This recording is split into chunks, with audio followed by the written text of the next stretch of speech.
Broke my phone.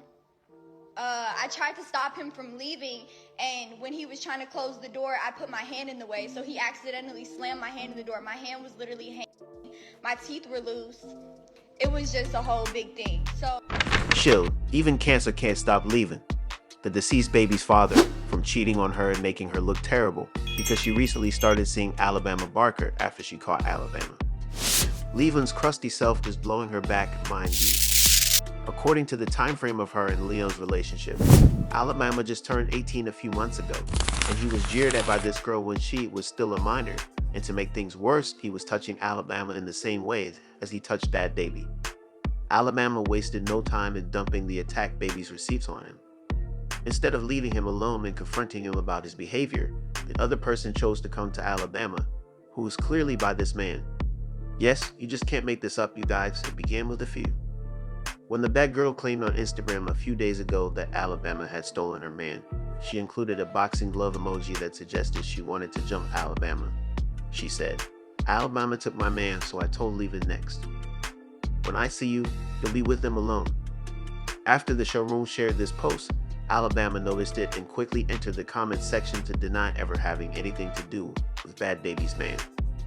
The thing that really set off the whole thing was when she posted a TikTok with a message, "I'd never want to bump," while lip-syncing to a sound about being a baby. Hell, out of baby, so she chose to share everything. Until now, everyone believed that Alabama and that man didn't get along and that Bhad Bhabie was just acting irrationally. In her own words, Leave It is a jerk, and he literally touches her knowing full well that she is battling cancer. Why in the world would she choose him above anybody else? A demon right there, but as it turns out, Alabama spent a few months with that man. Bhad Bhabie demonstrated this by sharing screenshots of Alabama conversing with him, and even telling him how much she misses him. Keep in mind that she and the baby were friends at the time, so she knew that was her baby daddy, but she continued to play with him anyhow. In fact, in one of the screenshots shared by the Bhad Bhabie, while Alabama was venting to her buddy about something Leavin had done to annoy her, she was also told to tell Bhad Bhabie about her affair with him. Off on Alabama in a number of posts where she stated, "I don't think it sounds very disgusting to me. I genuinely think she just entertains him because he's my baby daddy. I've seen her converse with several men with girlfriends, but I never imagined the day she would shadow me as though I had done something wrong. It's even more bizarre that you did something wrong, even though I did nothing wrong this whole time." It turns out that Alabama Oakley was actually laid up with the same man she was calling a bum. The math isn't crazy, but something made her sound like a liar because she said gross. Eventually provided an explanation of how she and Leavin met on Instagram, but she maintained that they were never romantically connected. Alabama says she met Leavin for the She was unaware that he was Bhad Bhabie's baby daddy for the first time when he joined her friend group to travel to Vegas, but he never brought it up either, so she didn't really have plans to date him seriously because he assaulted her on the trip by hurling a bottle at her, hitting her in the head. Before you guys accuse her of lying, she shared a picture of what her head appeared as though they had been. She claimed that following that trip, he continued contacting her at several numbers in an attempt to win her as a girlfriend, but she eventually rejected him. Discovered that he was the baby daddy of the nasty baby and even attempted to explain the situation to her. But the baby was adamant about thinking Lively and LV and my group of friends went to Las Vegas one again last year. Before I knew they were together, he hurled a bottle at my head, seriously hurting me. His actions were not only careless, but also extremely worrisome. It's concerning to see that she still defends him in spite of what he did, even after I informed her of what he had done. I didn't realize that he was her boyfriend until I spent time with. He is obviously manipulating her by giving her a false narrative to support his actions, as evidenced by the fact that she has seen him in public on 2 different occasions. To put it plainly, LV tricked me. Stuff I can prove, such as messages saying he wasn't LV at all, that he wasn't dating, and that he didn't have an Instagram account before accusing me. I recommend taking a peek at the source. Throughout time, LV started a lot of correspondence, including texting and calling, but nothing significant ever came of it. He has not erased a lot of these messages, though I have all of them. Documented, I've told Danielle several times that her partner has been deceiving me, and this has been going on for about a year, long before anything was shared online. This time, LV has frequently shown his emotions for me, and I choose to ignore his approaches despite his deceit and betrayal of our relationship.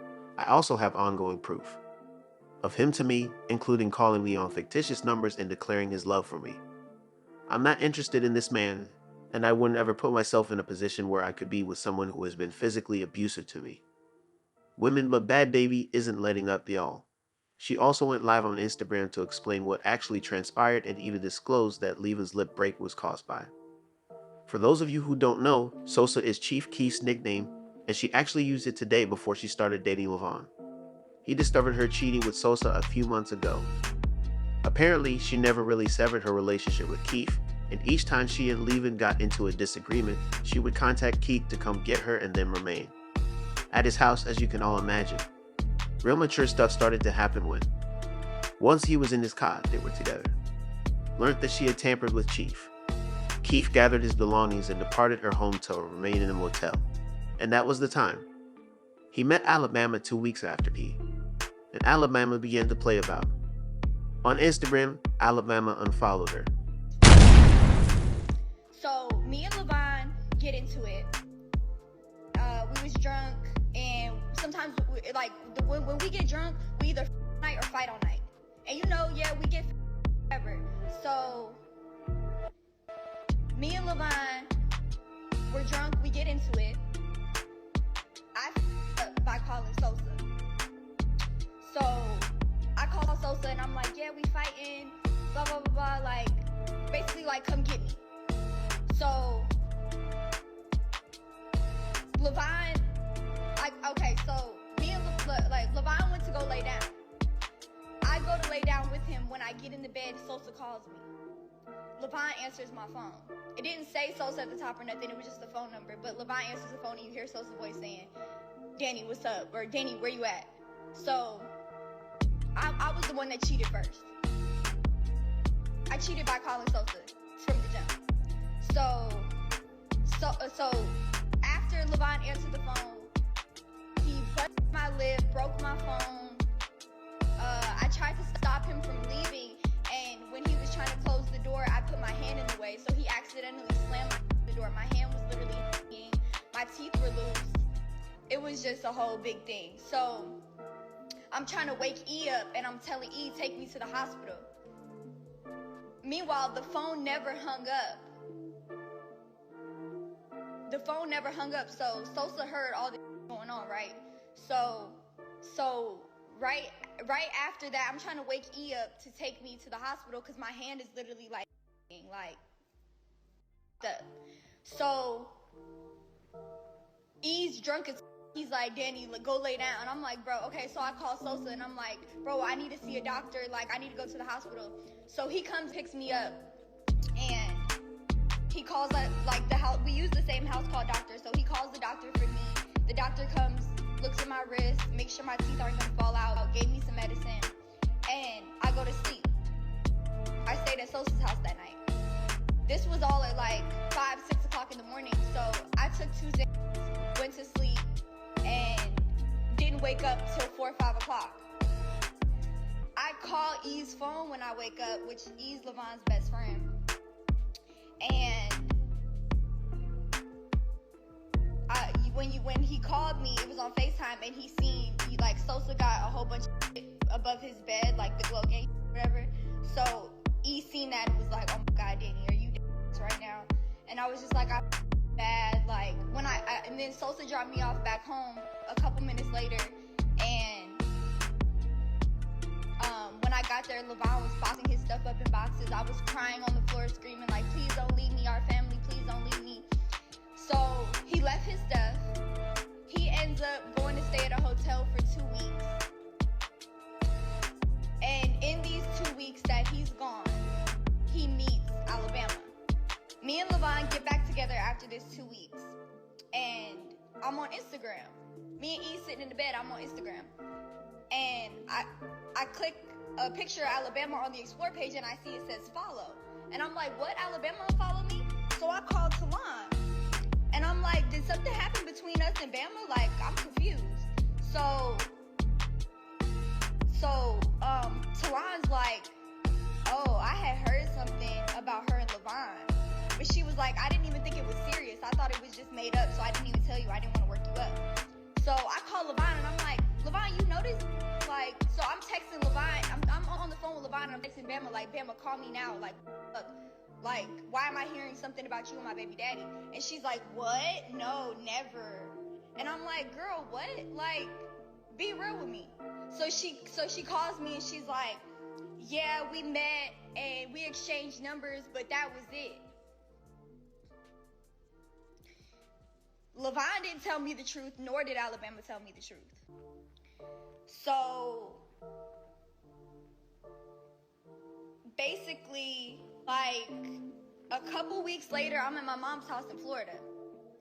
And Levon not answering the phone, so I tracked the location on the car, and I see that the car is in Alabama's neighborhood. So I called Alabama, like, is Levon at your house? And she was like, no, he's not. She was like, hold on, give me 5 minutes, I'm gonna call you back. So she calls me, and she's like, yeah, my mom has it all on recording. She was like, yeah, we linked each other a couple times, but we never had sex. It wasn't like that. Like, he lied to me and told me that he wasn't him. First of all, he has my name tattooed on his neck. Like, how the fuck are you gonna say that he told you it wasn't him when you could have easily figured out it was him? Child, this situation is completely absurd, and Alabama should really avoid that man at all costs. He threw a bottle at her in Vegas, which was really rude. Flag, and can we also discuss how nonchalantly awful the infant is talking about leaving? She made it seem like it was just another day with that man, even though her teeth were practically falling out of her lips. People had their own opinions about this mess, such as this individual who stated, "That's how I can tell Buddy is manipulating her," when he genuinely nearly used a turd. Like, what the hell is going on? Bet because when she asked for assistance, he persuaded her that she had cheated. Someone else then remarked, "Girl, blink twice if you want us to get you out of there." This is not love, it's childhood trauma. Displays itself in a variety of ways, so if you recall her narrative from the start, this conclusion shouldn't come as a surprise. The girl needs a lot of therapy and Master Jesus because this is a disaster now. I would like to know what you think. What are your thoughts on Alabama's manipulation of Leland? Do you believe that Bhad Bhabie will eventually leave him, or will she continue to stand up for him? She's been doing this for a long time and you've all understood what to do. Please share your opinions in the space provided below, and remember to click here to check out this additional extremely untidy video.